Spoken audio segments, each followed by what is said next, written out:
We're not here out of racism, and we're not here out of hatred.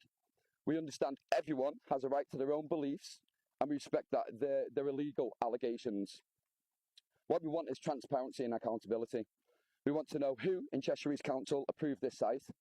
It was supposed to be a care unit for the elderly. We all know it was never used for that. Then it turned into a trust with zero public scrutiny. We want answers from Nick Mannion and the council. Nick Mannion, instead of people telling people to go home, why don't you come out of your lovely house and get down here? Actually speak to the local people. For 5 weeks, our community was entirely peaceful. Our message was together and stronger. But the police used two-tier policing to silence us. They took away our strong, peaceful voices. They put bail conditions on our main organisers. They issued 4 dispersal orders that were legally incorrect. The police caused this division. They seem to have this group on speed dial, while local residents are left unprotected. There's been questions about people making money on TikTok. Let me be completely honest with you. I've only been on social media myself for about over a week. I've not made a single penny from this. In fact, I personally spent over £400 out of my own pocket on leaflets, ink, banners to support our community. And let's look at the mainstream media. Do you not get paid for your content? Of course you do. This is a massive story for the independent mainstream streamers online. This is their full-time job. They go exactly where the story is, and one of our people is currently over in Ireland covering important events as well. These outside streamers have raised more awareness for our town than any traditional news outlet ever did. We are facing credible, dangerous threats out here. A police inspector came down here and told us directly that the safety of everyone had been compromised. They told us they had information that a car was going to plough into the protesters. Neighbours have CCTV of senior members of this religion just standing there, looking into the doors, looking into the windows, of them staring into houses and trying to intimidate them. Protesters are followed by members of this religion in their cars. So, we're raising awareness about the extreme beliefs happening right inside our community. This group teaches that every other scripture is corrupt, yet they pick and choose what they want. They teach that women and children have no souls until they receive semen. They believe in everlasting boys and that paradise is right here on earth. Their leader, Abdullah Hashem, followed a man in Iraq, surviving the fall of Iraq and the rise of ISIS before coming here. These young men inside have the knowledge to build an army. Simon Thomas, an ex-soldier, 15 years, who did 3 tours in Afghanistan, is inside that compound teaching people military drills. They want their own divine just state where they can practice their own laws. We want to know how the government allowed them here on 12 specialised work visas through the height of COVID, where they faced dozens of deportations and investigations for extremism in Sweden and other countries. Their online members sit there trying to provoke the public. One member named Nassar even doxed the victim's name live on stream with regards to the allegations. Yet the group brings in biased internet activists for their own interest and gain while refusing to show us around and let us around and speak to our average members of the community. Now, before our peaceful voices were silenced, the upcoming march had been taken over by our peaceful message, and that's no longer peaceful. The police caused this escalation, not us. Our local MP, Conor Naismith, does not stand with Crew. He only brings this up in Parliament for his own ego. The mainstream media ignored us, and outside awareness finally showed the truth.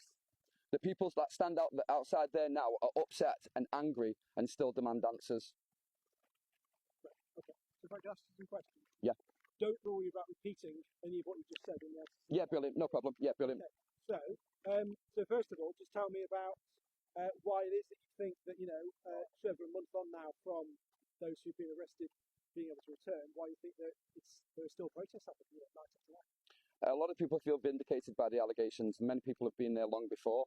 The military drills, senior members of the organisation going into local people's houses and peering into windows and doors, drone flights taking place in public places with regards to residential places, should I say. What does it say about the strength of feelings?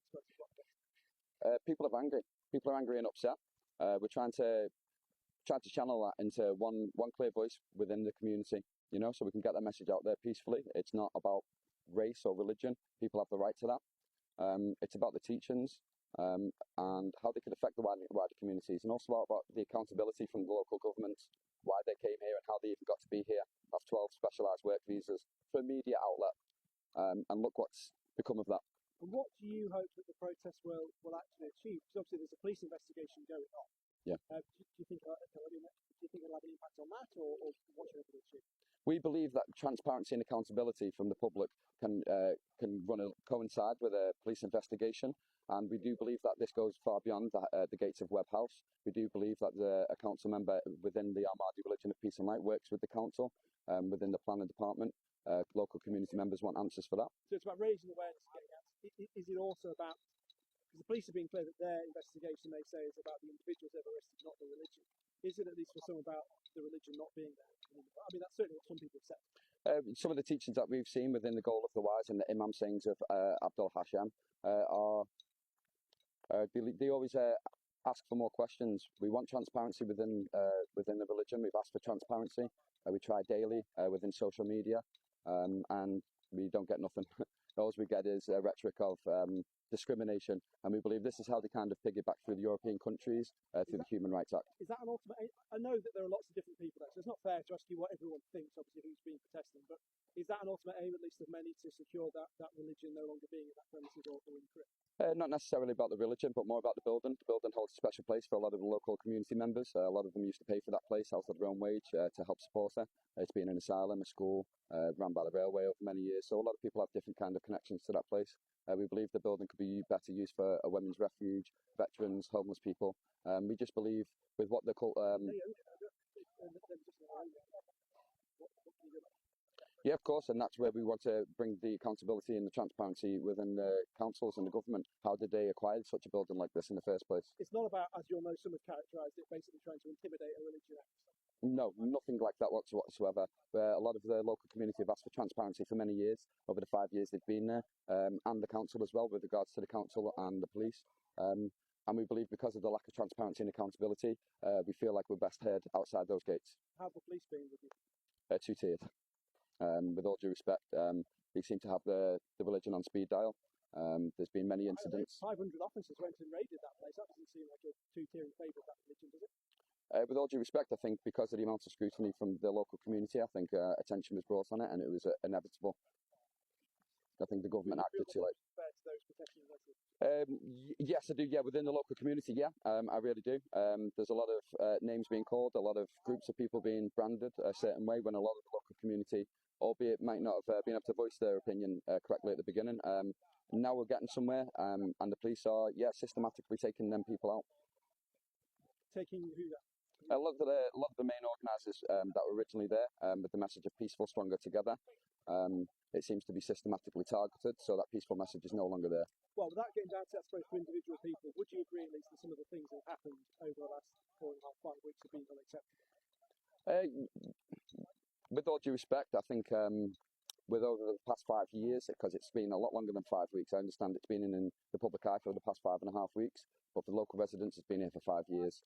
So some of them actions, some of the local community members that were on these alleged allegations feel convicted by those actions, It's been a long process. It's still going to be a long process. But we're talking about, and people, obviously we went there this morning and spoke to the people, and they cited things like fireworks being thrown over, which have led to fires, and the gates being not rammed, but very, very forcibly pushed, that kind of a thing, and similar things have been said. I just wonder whether you'd agree that any of that is not acceptable. Myself personally, I haven't been there on those incidents, unfortunately, due to bail conditions. Before that message, it was peaceful. Since the systematic takedown of some of the organisers, the peaceful message just seems to have gone, unfortunately. I don't agree with the actions that have been outside the gates and the allegations. No arrests have been made from what I know. So things have gone downhill a bit since some of those organisers weren't able to attend, basically, the bail. No, I wouldn't say it's gone downhill. I think the message has been the message has been diluted, I would say, and it's our message doing things like this, raising awareness, going to different towns and cities. Diluted by what? Diluted by outside messages, political views, the arrests that have happened. I think the message has been diluted by that. People were upset with local residents being handcuffed by security guards within the compound. and seemingly no action was taken, no transparency was given, and no accountability was taken. I want to ask you about that in a minute, but you were talking about being diluted. I don't want to mischaracterise what you're saying. Yeah, It's quite impressive, but is it that what some people from an agenda were coming in, or? Yeah, so they were outside forces, political. Like I said at the beginning before, there's no political idea behind this movement. This is for the people. This message is for the people. Any concerns that the people have, we want to bring that together collectively, and make sure that message is heard properly. So by political ideas coming in and trying to take over with regards to the police, with the two-tier policing, it's kind of diluted the original message, which was consistent and very loud and clear. And what are those political ideas? I mean, that maybe characterise it as the far right. Far left as well. We've had left and right, to be honest with you. I'm not a political guy myself. I'm just a normal lad, and I've had it from all directions, if I'm honest with you. Again, this movement's just for the people. There's no political idea behind this movement. And just finally, what about social media? Because you addressed it in what you said earlier on, the criticism that some are there, not necessarily because they are concerned about what's going on, but for clicks or even for monetization, which then swells the numbers and gives it an outsized influence. For myself, what I've seen there personally, I haven't seen any influencers there to make money. The genuine people with genuine concerns. What they see at Webhouse just touches on something from their life experiences, which is what brings them down. And we're very, very thankful of all the social media influencers coming down and bringing awareness to it. No, I'll be all right. Yeah, I'm from Blackpool. I'll be all right. Yes. Okay. Yeah. Possibly just and then you'll be able to go. Yeah, it's no problem. So can I get this audio on as well, Costa? Yeah. So, just tell me what got you into this. What got you concerned about it in the first place? The teachings. I approached the place myself, just curious. I've come from a multi-faith background myself. Father was a Muslim. I was a Jehovah's Witness and went to a CAV school. So just seeing the place being taken over, it was abandoned beforehand, wasn't really taken care of. So seeing movement in there naturally just brought questions and curiosity. And I was just met with friction almost immediately, and it just kind of raised alarm bells. I thought, this isn't a very welcoming place. What's going on here? And just so I get things right, so you were originally organising the march, but that's now been taken on by others, and you've been down outside the gates protesting on some nights. Yeah. Not every one, basically. About 4.5 weeks I was there protesting every single night. It was up until the elderly gentleman was put in handcuffs. I believe, falsely arrested. Was assaulted for assault PC. Drove 10 seconds down the road, de-arrested, and then arrested for a public fire section order. I wasn't given an interview and wasn't able to speak to a solicitor, and subsequently charged with bail conditions. So I just believe my freedom of speech and my right to protest is being encroached on. Yeah, no problem. Can I just ask you about your situation with the bail conditions? Yeah. It's a bit of context. Yeah, no problem.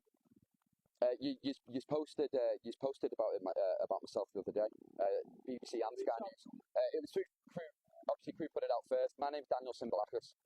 And my bail conditions are TSI Tango Sierra, Indigo Mike, Bravo Indigo, Lima Alpha, Kilo Indigo Sierra, Creek.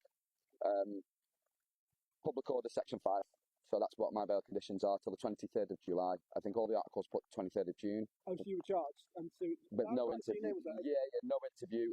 What happened? So obviously the old fella got, and I've got the video, I can show you. He was handcuffed. We don't know how he ended up in there, but he's ended up in there. He's been kind of wrestled and assaulted. The police were kind of like carrying him into the... No, that was my uncle the day after. Oh, right, okay. That was my uncle the day after. Okay. Again, tensions have just rise through things like this. But nothing, we were a bit agitated because of the lack of accountability from the police officers. No one was being arrested. They told us they couldn't go in and arrest them, so they admitted a crime had been committed, but told us we couldn't go in because the sentence carries over a 6-month prison sentence, so therefore we need a warrant, and because it's private land, we can't go in there. And then 10 minutes later, the cult rang the police on us for a public order offence, and then they went straight in there speaking to the fella.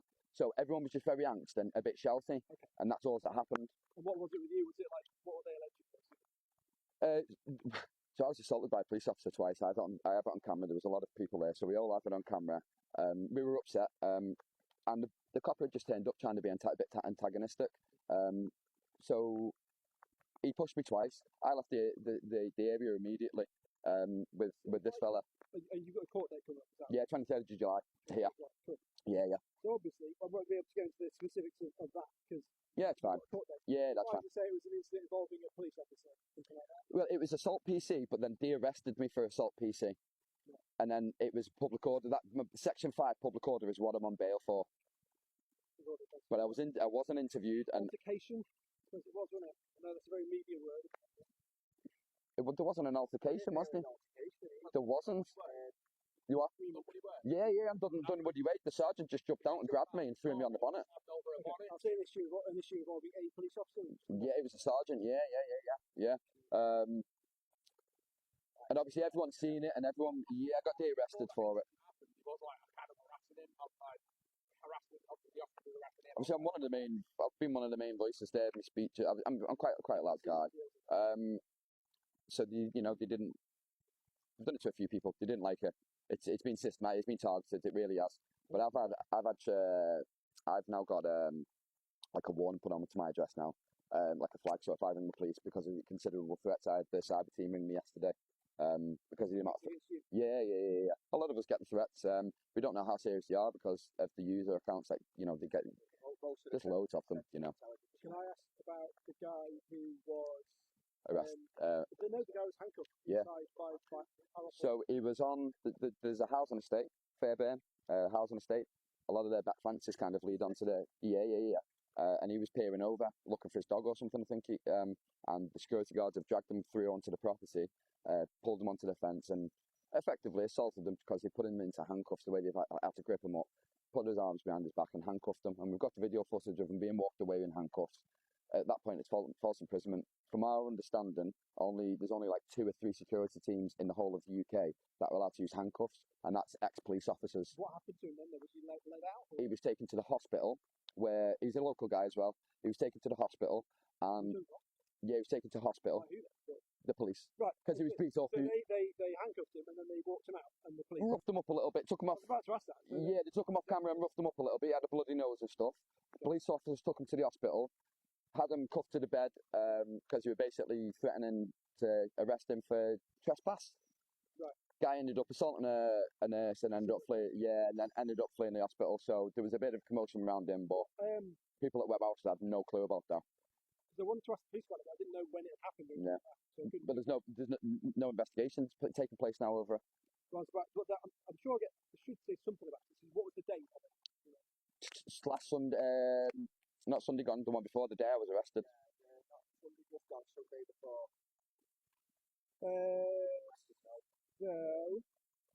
Sunday the 31st. Yes, yeah, that's the one. Yeah, okay. That's the one. That's the one. Okay. And so you basically he was. I guess the allegation is that he was assaulted by them and falsely imprisoned. Yeah, well, obviously we've got it on camera. So everyone that was outside Webgate at Web House, we've seen it.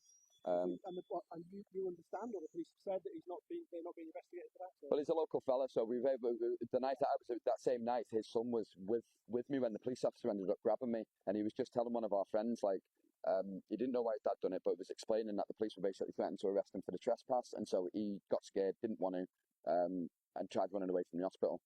So he hasn't wanted to press charges because he was threatened with civil trespass, which is civil. So. Oh, I see. So I understand that. That's what happened. It's that the police is that he didn't want to press charges, rather than the police saying. Yeah, he didn't want to press charges because he was told he would get charged with civil trespass. That they could take it to court. Yeah. So. Yeah. Right, well, I see that because. So obviously the public were very angry. Again, just it did seem very two-tier because the cult, they really do. So the fireworks again. One of the I got the video footage. It came from Web House. One of the fireworks. Yeah. The fire came from Web House. Yeah. Legit, genuine. I'm not. We've got all the video footage. The lad's on his way down here now from Manchester. It's called Anton. I was about to say, if you've got the footage of it being set. You've been speaking to him apparently, Anton. You have been speaking. You've been messaging him already. Yeah. You've messaged him. I'll get him to message you the footage because it was on his live. He got given a dispersal order for that. Because you'll have seen obviously that the powerful. Yeah. Facebook videos. Yeah. They stood there with buckets of water and fire extinguishers everywhere, and Tommy's clearly just telling them, no, don't put the fire out, and they all just start standing back, start walking away. because it's where you've got to understand. I understand you're off camera now. It's hard to be able to get 3 minutes to be able to get your message across. They flee everywhere through persecution. These clips that they're getting now, that's exactly what it's for. You've got someone that's part of a rappel works in the human rights. So this is how they're able to piggyback through everything. They're going to clip that up now and just say, look at the racism and persecution we face. And it's not the case. There's angry people. Of course there is. There's individuals that are angry. But as a community, we've been there peacefully for over 5 weeks. The community, outsiders come, of course they do. We're not saying that. 5 weeks protesting, roughly 50 people every day. Do any of you guys want to chat at all? Or? I know there's someone on the way. I know there is. What time is it? Because I know you've probably not got time. Well, no, so we're going to go down to Webhaster. Oh, right, okay. We need to get some shots of the place. Oh, right, okay. Well, he'll probably have to fly down there too. You've been speaking to him already. He's very knowledgeable. He's been... Anton is called. Anton J 2.0. Right. Anton J. I'll tell you which one, just because... I'm surprised you never got in touch with me. How come you never found me? To be fair, he TikTok messaged me. Yeah. Did he? No. No, this one's gone. This one's gone. Yeah. I'm the Railway Raven. That's who I am on TikTok. Yeah, no. TikTok didn't feed me yours. I messaged you back. Mr. Manchester. Yeah. He's in Belfast at the minute. I messaged you back last night saying I'll send someone another account to you. Yeah. Thanks for letting us stream, by the way, as well. I do appreciate it. No, it's all right. It's fine. No, obviously you've got a bigger audience. I know you've got a bigger audience anyway, so it is what it is. But everyone, because a lot of these people have been in literally from day one. A lot of them are joking because they don't pay the TV license anymore because they're watching this. but yeah, a lot of people are really invested, legit, from Scotland, Ireland, Wales. It's humbling. Yeah, it's very humbling. It's overwhelming but humbling at the same time. It really is. There's a lot of people wanting to pay attention to it. They've been in a lot of different countries and still operate in a lot of countries. They are a media outlet. That is how they started. So they have channels in over 100 countries. They have a 24-hour TV channel in Iran and Egypt. They're not to be messed with. And when I said they survived the fall of Iraq and the rise of ISIS, I meant that, remember the time of Iraq and stuff like that. That was a mad time. When the government took down the Iraqi government, Saddam Hussein, Al-Qaeda, ISIS, all these secular extremist groups tried to make a rise, and it was a dangerous time. These were amongst all that. There's a newspaper report article, I think it's at New York Times. They took down an American Apache, these guys. They took down, that's legit, they took down an American Apache. And that's when he fled to Egypt. And a year later, in 2015, is when Abdullah Hashem came out with the Black Banner. Before that was the white banner with green writing. It's the same message, but wrapped up, polished, and delivered differently. He's a clever man. The other thing I want to say is that you'll appreciate that, like, loads of stuff about, not about them so much, but about what the police are investigating the car. Oh, yeah, of course. But that only includes, like, child trafficking, modern-day slavery, forced marriage. There's the obstruction stuff, because that's what we call it. Yeah, and this is why it goes beyond Webhouse Gates to the local authorities and council. It's not about let's get our pitchforks and start standing outside council buildings. We want accountability and transparency, and we should be able to receive that accordingly. Not them all just always hiding behind, there's a police investigation. But, I'll message you later on about the planning. I've got, you give me a message, mate. There's a lot in me head. It's every single day. Very nice to meet you. Thank you for your time as well. Later on, or? I've got bail conditions. I can't be outside the house. Yeah. Rubbing it in. Very nice to meet you, pal. Very nice to meet you. Thank you very much. Appreciate that. Thank you. Yeah, no, so, but... nice to meet you, my mate. Nice to meet you. One of our members. Thank you, people.